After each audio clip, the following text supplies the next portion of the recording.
দূরে আমার উস্তাদ হযরত মাওলানা আব্দুর রউফ সাহেব হাফিজাহুল্লাহ দামাত বারকাতুল আলিয়া আপনাদের ঢাকার সন্তান আমাদের গহরডাঙ্গা মাদ্রাসা শাইখুল হাদিস আমার তিরমিজি ও বুখারীর উস্তাদ হুজুর গল্প বলেন হজের ভিতরে ছোট্ট খাট্ট করে বলেন আব্দুল্লাহ ইবনে মুবারক রাহমাতুল্লাহ আলাইহির এক আজীব ওয়াকিয়া। গোটা দুনিয়ায় যত মুহাদ্দিস আছে সমস্ত মুহাদ্দিসদের গোড়া যে জায়গা যে মেশছে সেই জায়গাটার নাম হলো আব্দুল্লাহ ইবনে মুবারক। খেপলা জাল দেখছেন না? খেপলা খেপলা জাকি জাল এ ছড়াই যায় না? ছড়াই যায়। ওই লাস্টের কাঠির শেষে যাইয়া যে খোপটা ওটাও একা একা হয় নাই, ওটার সাথে ওর উপরে একটা জোড়ানো, তার সাথে তার উপরে একটা জয়েন্ট, তার সাথে তার উপরে আর শুরু হয়েছে দড়ির কাছে না, রশির কাছ থেকে শুরু হয়েছে। সারা দুনিয়ার মুহাদ্দিস বিশ্বব্যাপী ছড়ানো যা আছে সবগুলোর গোড়া যে মেসে আব্দুল্লাহ ইবনে মুবারকের সাথে। এত বড় মুহাদ্দিস, নাম হলো আব্দুল্লাহ, বাপের নাম মুবারক করিম। হজে যাচ্ছেন বড় ধনী মানুষ, বস্তা ভরে স্বর্ণের টাকা, আলাদা একটা উটের পিঠে শুধু স্বর্ণের টাকা নেছে। মক্কায় হজে গেলে গরিবরা ভিক্ষা করতে আসে, দেখছেন না? এখনো আসে না? বহুত গরিবরা, খুব অনেক গরিব, প্রাইভেট কার চালাইয়া মহিলা আইসা গাড়ি কাণ্ডে এক জায়গা তুইয়া কালেকশন করে টেরে সন্ধ্যা ভিক্ষা টিক্ষা করে সন্ধ্যের আগে গাড়ি নিয়ে চলে যায়, এক্স করোল্লা গাড়ি। উনি জম্মের গরিব, হাজার হাজার, একটা দুটি না। দেখছেন না এগুলো? দেখছেন না? তো এইরকম ফকির আর অরিজিনাল ফকির বহুত আছে মক্কা মদিনায়। এই ফকিরদের ভিক্ষা দেওয়ার জন্য আব্দুল্লাহ ইবনে মুবারক বস্তা ভরে স্বর্ণের টাকা নিয়ে যাচ্ছেন। এক জায়গা যাইয়া তাবু লাগাইছে, যাইতে যাইতে পথে শেষ মতো রেলগাড়ি আর বিমান ছিল না, ওই গোড়ায় পিঠে উটের পিঠে যাওয়া লাগতো। তাবু লাগায় রাত রয়েছে। সকালবেলা উঠে দেখে ইশরাকের নামাজের পরে দেখে একটা মেয়ে, একটা যুবতী মেয়ে, এমন শুকনো মানে মেয়েলি গঠনই নাই, ছেলেদের মতো শরীরটা চামড়া হাড়ের সাথে লাগিয়ে গেছে। মেয়েলি গঠন বলতে তার গায়ে কিছু নাই, যুবতী মেয়ে, বয়সের চেহারার ভাবে বোঝা যায়, কিন্তু দুর্বলতা এর বুড়ির মতো কুড়া হয়ে গেছে, কুজো হয়ে গেছে। এর হাতে একটা মরা মুরগি, এই নিয়ে যাইতেছে। তো আব্দুল্লাহ ইবনে মুবারক রাহমাতুল্লাহ খাদেমরে বললেন, দেখো তো এই মেয়েটা কে, এই মরা মুরগি নেয়, ওরে জিজ্ঞেস করো তো মরা মুরগি নেই কে, কি ফেলাই দিতে নেয় না কি জন্য নেয় একটু জিজ্ঞেস করো। উনি জানে যে এলাকাটা বড় অভাবী। মেয়েটারে ডাকছে, ডেকে বলছে, বোন তুমি এই মরা মুরগি নিয়ে কোথায় যাচ্ছ? তো মেয়েটা দুর্বলতার কারণে কথাই বলতে পারতেছে না, এত দুর্বল, চিউচু করে পাখির বাচ্চার মতো বলতেছে, আমার আব্বা মা অসুস্থ, ক্ষুধার যন্ত্রণায় অজ্ঞান হয়ে আছে। ছোট্ট দুটো ভাই বোন তারাও প্রায় অসুস্থ, মানে অজ্ঞানের মতো। ঘরে কোনো খাবার নাই, আয়ের কোনো উৎস নাই, কোনো ব্যবস্থা নাই। এই এলাকার সরকার জালেম, আমাদেরকে এভাবে অবরুদ্ধ করে রাখছে, আমাদের উপরে নিষেধাজ্ঞা করে দিয়ে রাখছে। আমাদের ইনকাম বন্ধ যেমন গাজা ইসরায়েলিরা করতেছে। বলেন এ কথা গল্প বললে গল্পর মতো এখন শোনার দিন নাই, বাস্তবে বোঝার দিন এসে গেছে। গাজার মুসলমানদের সেই হালাত হয়ে গেছে কি যায় নাই? আমাদের সাথে আচরণ করছে, আমরা এখন না খেয়ে মরার মতো। ছোট দুটো ভাই বোন তারা সেলেসা শুরু হয়ে গেছে কিছু খাবার অভাবে। আমি কোনো মতে একটু হাঁটতে পারছি, তাই বেরোইছি, দেখি যা পাই তাই নিয়ে যাব। রাস্তায় একটা মরা মুরগি পাইলাম, এইটা নিয়ে যাই, দেখি কোনো মতে সিদ্ধ করে মা বাপ ভাই বোনের মুখে একটু দিতে পারি। আব্দুল্লাহ ইবনে মুবারক রাহমাতুল্লাহ আলাইহি কেঁদে দিছে, আল্লাহু আকবার, আমি এত খাই, এত টাকা নিয়ে যাচ্ছি মক্কায় দেব, আর এই জায়গার মানুষ না খাওয়া। উনি মেয়েটাকে ডেকে বললেন, মা তোমার 1 বছর চলতে কত টাকা লাগবে, সুন্দর করে খেয়ে দে। ও যা হিসাব দিল, আব্দুল্লাহ ইবনে মুবারক রাহমাতুল্লাহ গোলামকে বললেন, ওরে তা এবং সাথে আরো বেশি টাকা দিয়ে ওরে বাড়ি পাঠাও। এরপরে জিজ্ঞেস করছে, তোমার মহল্লায় কি আর গরিব আছে? হুজুর আমাদের কলোনি ভরেই সব এরকম গরিব। আব্দুল্লাহ ইবনে মুবারক বললেন, হে গোলাম, হজে যাব না, আমি হজে যাব, আমি হজ ফরজ হজ করছি আর নফল হজে যাব, আর এলাকার হাজার হাজার মানুষ না খেয়ে থাকবে, বস্তা ভরে টাকা নিয়ে আমি ওখানে ঢালবো, যাবো না হজে। আমাদের এখান থেকে ফিরে যেতে কয় টাকা লাগে সেই কয় টাকা রাখা বাকি সব টাকাই মহল্লা ভরে দিয়ে দাও।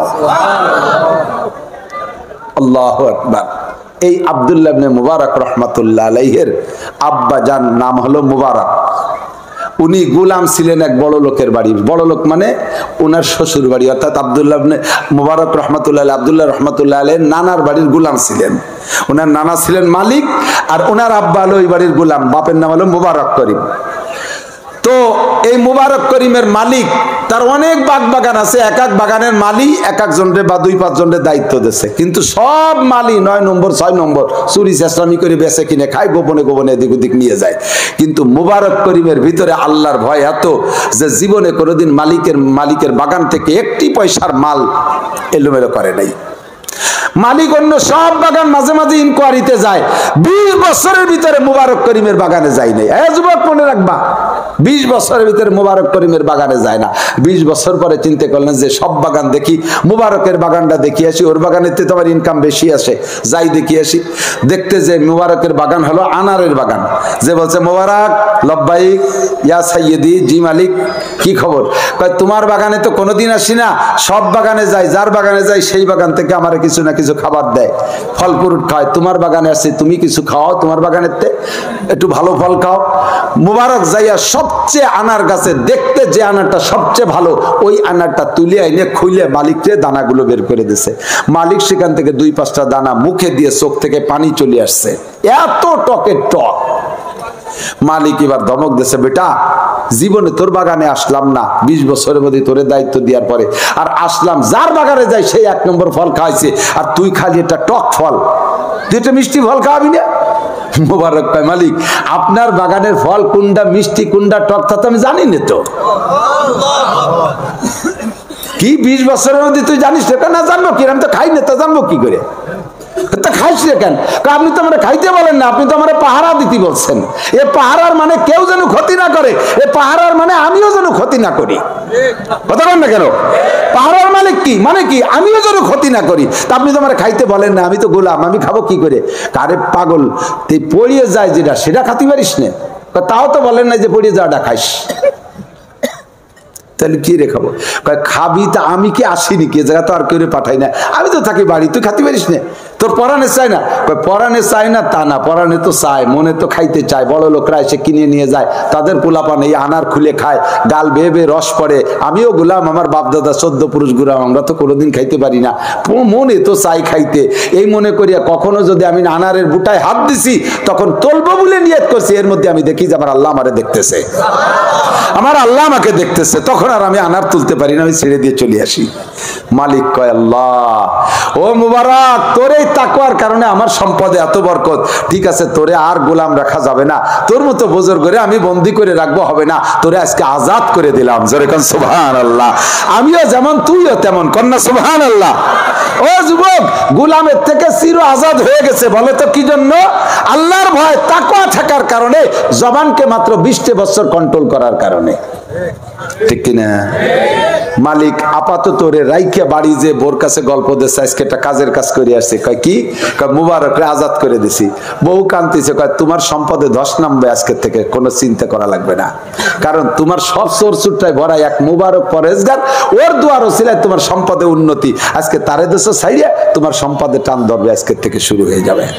তাড়াতাড়ি মুবারককে ঠেকানোর কোনো ব্যবস্থা পাওয়া যায় নাকি দেখো।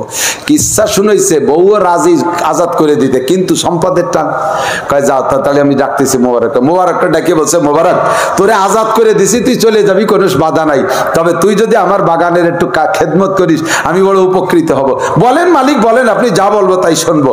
কয় আমার পুরো কোম্পানির যত ইন্ডাস্ট্রিজ কলকারখানা বাগান আছে সবগুলোর সেকেন্ড ম্যান তুই, আমি তো মালিক, তুই চিফ, তুই আমার অ্যাসিস্ট্যান্ট, তুই আমার নায়েব, আমার পরেই তোর স্থান, তোর পদ। সম্মান বাড়ছে না কমছে? জোরে বলেন, বাড়ছে না কমছে? কি জন্য? আল্লাহর ভয়, তাকওয়ার কারণে। 20 বছর জবানরে কন্ট্রোল করছে সেই কারণে। ঠিক কিনা? মালিকের মাইয়ে বিয়ে দেবে, এখন মাইয়ে বিয়ে দেবে, মাইয়ে কার সাথে বিয়ে দেবে এই পরামর্শ করতে হবে। পরামর্শ তো যাত্রার সাথে করা যায় না। হ্যাঁ, মাইয়া একটা বিয়ে দেশে, বড় জামাই ছোট শালিকে নিয়ে তো একটা আনন্দ ফুর্তি করে। বড় জামাইয়ের সাথে যদি পরামর্শ করে যে মিয়া আছে তো মেয়েটারে তো বিয়ে দিতে হবে, তুমি কি বলো? ও কি জবাব দেবে? কয় এত তাড়াতাড়ি বিয়ে দেবেন, ওর বয়স মাত্র 22 বছর, এত তাড়াতাড়ি বিয়ে দিলে তো আর উনি শালিনী আনন্দ করতে পারবে না। এই জন্য দুলোভাইয়ের কাছে জামাইয়ের কাছে জিজ্ঞেস করলে মেয়ের জামাইয়ের কাছে ও কোনোদিনও শালি বিয়ে দেওয়ার পরামর্শ দেবে না। যে কার কাছে পরামর্শ করব? কয় যে একটা আমানতদার, দিনদার, পরহেজগার, আল্লাহওয়ালা মানুষের সাথে পরামর্শ করি। তাই স্ত্রী বলতেছে যে মুবারকের চাইতে দিনদার নাই, এদিক সেদিক দরকার নেই, তুমি মুবারকরে তোমার উপদেশটা বানাও। জিজ্ঞেস করছে মুবারক, মেয়ে তো বিয়ে দেবো, ছেলেটা কেমন হলি ভালো হয়, তুই একটু কদি। তো মুবারক বলতেছে আমি কি বলবো এই ব্যাপারে, আল্লাহ নবী পরামর্শ দিয়ে রাখছে। এক নম্বরে মানুষের ছেলে মেয়ে বিয়ে দিয়ে আদি করে চারটে দিক দেখে, তুনকাহুল মারাতুলি আরবা, মেয়েদেরকে বিয়ে করে মানুষের চারটে দিক দেখে। এক নম্বরে জামালিহা, রূপ দেখে। দুই নম্বরে মালিহা, মালদার পার্টি দেখে। তিন নম্বরে হাসাবিহা, বংশ ভালো দেখে। চার নম্বরে দিনইহা, দিনদার দেখে। হুজুর বলেন এই চারটে দিক দেখে মানুষের ছেলে মেয়ে বিয়ে দিয়ে আদি করে। তবে ফাজ পারবি জাতির দিন, মাল থাকলে ভালো, না থাকলে দরকার নাই, চেহারা থাকলে ভালো, না থাকলে দরকার নাই, বংশ ভালো থাকলে ভালো, না থাকলে দরকার নাই, তবে দিনদার কিনা তাই দেখো। মেয়েটা আল্লাহওয়ালা কিনা, আল্লাহওয়ালি কিনা, ছেলেটা দিনদার কিনা, নামাজ পড়ে কিনা, এই সাইডটা একটু দেখো, তাহাজ্জুদ পড়ে কিনা। তাহলে আমার তো মনে চাই যে একটা দিনদার ছেলে হলি ভালো হয়। মালিকও কয় যে ঠিকই কইছিস মোবারক, তাহলে তোরে দায়িত্ব দিলাম, 1 বছরের মধ্যে দিনদার একটা ছেলে খুঁজে আনবি, আমি মেয়ে বিয়ে দেবো। তো মুবারক, যেই মুবারক 20 বছরের মধ্যে পড়া আনার দাও খাই নেই, সেই মুবারকের মাপ কাটিতে ভালো ছেলে মাইপে বের করতি। কেমন ছেলের দরকার? ও সারা বছর বেড়ে খুঁজে খাইজে না পাই, মালিক আমি এই দায়িত্বতে অব্যাহতি দেন, আমি পাই না সেরকম ছেলে আমার নজরে পড়ে, একদিক পাই তো আর একদিক পাই না, আমার দেওয়া হবে না। এখন স্বামী স্ত্রী দুইজনে কয় তাহলে কি মাইয়ে বিয়ে দেবো না? হ্যাঁ বিয়ে তো দিতেই হবে। কয় ছেলে তো মেলে না। কয় ছেলে মেলে না মানে মুবারকই তো ছেলে। কন্যা সুবহানাল্লাহ। কয় আর কোন ছেলে খোঁজার দরকার নাই, মুবারকই ছেলে যদি দিনদার ছেলে পাইতে চাও, এই জামানায় মানব কুলের একটা ফেরেশতা মুবারক, বিয়ে ওখানেই দিতে হবে। ডেকে কয় মুবারক তোরা ছেলে খোঁজার দরকার নাই, তোর সাথেই মেয়ে বিয়ে দেবো। মুবারক কান্দে দিতেছে, কয় আল্লাহ মালিক আপনি আমারে বাঁচান, ছোট খালের মধ্যে যদি বড় বল মাছ ঢোকে তা খালেরও অশান্তি, মাছেরও অশান্তি, ঠিক না? কয় যে আমি গরিব গোলামের বিটা গোলাম, নাই পয়সা করি, আপনার এই দামি মাইয়ের দেন মোহরের টাকা দেবো কোন জায়গা থেকে? মালিক কয় আমার টোটাল সম্পত্তির 3 ভাগের 1 ভাগ তোর নামে দলিল করে দিলাম, তুই মালিকানদের মোহর দিয়ে বিয়ে কর। সেইভাবে মুবারক করিম তাকওয়ার বদৌলতে এত দূর পর্যন্ত সেই মালিকের জামাই হয়ে গেল, মেয়ের জামাই। সেই দম্পতিতে যে সন্তান, সেই সন্তানের নাম আব্দুল্লাহ ইবনে মুবারক, সারা পৃথিবীর শ্রেষ্ঠ মুহাদ্দিস। জোরে কোন সুবহানাল্লাহ। ওয়া মান ইয়াত্তাকিল্লাহ ইয়াজআল লাহু মাখরাজা। এবার আল্লাহ কয় ইন্না আকরামাকুম ইনদাল্লাহি আতকাকুম, তোমাদের মধ্যে সবচাইতে দামি কে, সবচেয়ে সম্মানী কে? আমরা মনে করি প্রেসিডেন্ট সবচেয়ে সম্মানী, তারপরে প্রধানমন্ত্রী, তারপরে স্বরাষ্ট্রমন্ত্রী, তারপরে পররাষ্ট্রমন্ত্রী, তারপরে শিক্ষামন্ত্রী, তারপরে ধর্মমন্ত্রী, তারপরে এ মন্ত্রী ও মন্ত্রী সে মন্ত্রী, এরপরে ডিসিএসপি ওসিটিওনো, এরা সম্মানী। আল্লাহ কয় একটাও সম্মানী না, তোমাদের মধ্যে যার মধ্যে আল্লাহর ভয় বেশি আছে, তাকওয়া আছে, ও যদি ফকিরও হয় ওর দাম আল্লাহর কাছে প্রেসিডেন্টের চাইতে বেশি, ঠিক না? ও যুবক তুমি কলেজে বড় দোষ নাই, কলেজে বড় দোষ নাই, তুমি সেখানে থেকে মুত্তাকিন পরহেজগার হতে পারো, তুমি সম্মানী হতে পারো। আমরা মাদ্রাসার হুজুররা পর্দা করি, এতে আমাদের যতটা নেকি না হয়, আমরা মাদ্রাসায় তো পর্দা করি, কোনো মেয়ে নাই তো এই জায়গা, আমরা পর্দা করি। আমরা পর্দা করলে যে নেকি হচ্ছে, তার চাইতে একটা কলেজের ছেলে যদি পর্দা করতে পারো, তোমার নেকি হবে 100 গুণ বেশি। কারণ আমাদের সামনে মাইয়ে নাই, তার পর্দা না হলে উপায় নেই তো, কথা বল। আর তুমি মেয়েদের মধ্যে থাকে পর্দা করছো, তোমার পর্দার দাম বেশি। পুলিশ যতদিন চাকরি করে অতদিন তো অবাক করে না, চাকরি ছুটে রিটায়ার্ড হওয়ার পরে আস্তাগফিরুল্লাহ আর কোনোদিন ঘুষ খাবো না। কে খাবো না? কয় চাকরি ছুটি গেছে। এই সময় ঘুষ খাইতে তওবা করা আর চাকরি থাকাকালে তওবা সমান হবে কি করে? কথা কর। মেম্বার 5 বছর মেম্বারই করছে, যে বছর হইতে পারি না ফেল করছে, এখন থেকে তওবা করছে আর টন মন মারবো না। কে মারবো না? এবার মেম্বার হতেই নেই, অতিবারও নাই বলে তওবা। কাজেই ওই তওবার অত দাম না যে তওবা রানিং থাকতে করা যায়। কতক্ষণ? যুবক তুমি তওবা করো, তাকওয়া ভিতরে ঢুকাও, আল্লাহর ভয় অন্তরে ঢুকাও, আল্লাহর কাছে সম্মানী হবা। আল্লাহ তাআলা আমাদের সকলকে মুত্তাকিন পরহেজগার আল্লাহ ওয়ালা হওয়ার তৌফিক দান করো, বলেন আমিন। আমাদেরকে কামা হক্কু তাকওয়া ওয়ালা বানায় দিক, সবাই বলেন আমিন। মাদ্রাসার বিপক্ষে কেউ আছেন? একজন দুইজন দেখান তো মাদ্রাসার বিপক্ষে কারা। অনেক সময় বুলি বুলি উঠে ফেলে, এরা কারা যারা ওয়াজ খেয়াল করে না। আমি ট্রাই করলাম, আলহামদুলিল্লাহ সবাই ওয়াজ শুনতেছে, বোঝা গেল বুলি বালিও কেউ উঠে ফেলে নাই। মাদ্রাসার পক্ষে থাকবেন তো ইনশাআল্লাহ। হযরত মাওলানা হাসান জামিল সাহেব আমাদের বাংলাদেশের অন্যতম উল্লেখযোগ্য, সবচেয়ে বর্তমান জামানায় যাদের বয়ান সর্বদিক দিয়ে পরিপূর্ণতা রাখে, তাকওয়া পরহেজগার হাসান জামিল, নামে কামে সুরতে চেহারায় আমলে আখলাকে সব দিক দিয়ে একটা পারফেক্ট মানুষ।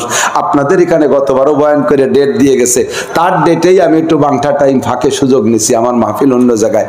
তো হযরত আসতেছে, মূল্যবান বয়ান শুনবেন, আমি আর সময় দিতে পারছি না। ভাষাগত ত্রুটি বিচ্যুতি মার্জনীয়, যা বলেছি শুনেছি, আল্লাহ আমল করা তৌফিক দান করেন, বলেন আমিন। সুবহানাল্লাহি ওয়া বিহামদিহি, সুবহানাল্লাহিল আযীম, সুবহানাকাল্লাহুম্মা বিহামদিকা আশহাদু আল্লা ইলাহা ইল্লা আনতা আস্তাগফিরুকা ওয়া আতুবু ইলাইক। আসসালামু আলাইকুম ওয়া রাহমাতুল্লাহি ওয়া